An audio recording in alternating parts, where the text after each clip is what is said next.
عقد کئی طرح کے ہوتے ہیں، سمجھ رہے ہیں آپ، کئی طرح کے عقد ہوتے ہیں. اب ہمارے یہاں سب سے زیادہ جو مشہور ہے تو اس کو کہا جاتا ہے عقد نکاح. صلوات پڑھے پر محمد. عقد اس کا مطلب کیا ہوا؟ یہ میں صرف اس لیے آپ کی خدمت میں عرض کر رہا ہوں کہ عقد کا مطلب نکاح نہیں ہے اور نکاح کا مطلب عقد نہیں ہے. یہ جو لفظ استعمال ہوتا ہے نا عقد نکاح، اس کا مطلب یہ ہوتا ہے نکاح کا معاہدہ، نکاح کا ایگریمنٹ. صلوات پڑھے پر محمد. اس کو کہتے ہیں عقد نکاح. اسی طرح سے اگر آپ کسی سے کوئی چیز خریدیں، پرچیز کریں، تو اس کو کہتے ہیں عقد بیع. اس کو بھی عقد کہا جاتا ہے. یعنی اگر آپ کسی سے مکان خرید رہے ہیں، دکان خرید رہے ہیں، کپڑا خرید رہے ہیں، زیور خرید رہے ہیں، کوئی بھی چیز کسی سے آپ خرید رہے ہیں، تو اس عقد کو کیا کہا جائے گا؟ اگر اس پہ کوئی معاہدہ ہو رہا ہے تو اس عقد کو کہا جائے گا عقد بیع.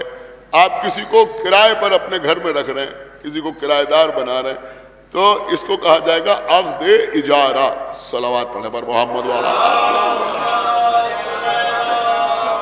یہ ساری باتیں میں صرف اس لیے عرض کر رہا ہوں کہ عقد کی حقیقت یا عقد کے معنی آپ کی سمجھ میں آ جائے.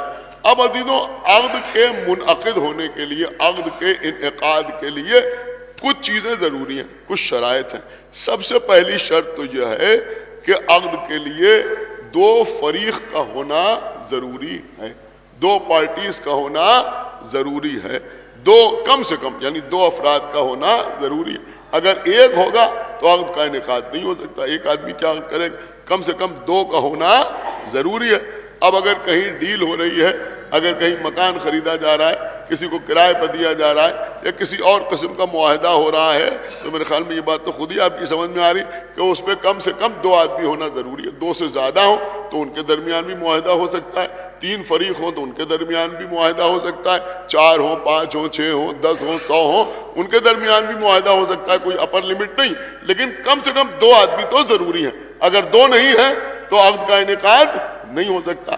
اب عقد میں دو چیزیں ضروری ہوتی ہیں، یعنی ایک تو دو آدمی ہوں. اس کے بعد ایک شرط اور ہے، وہ شرط بھی آپ ملاحظہ فرما لیں. وہ شرط کیا ہے؟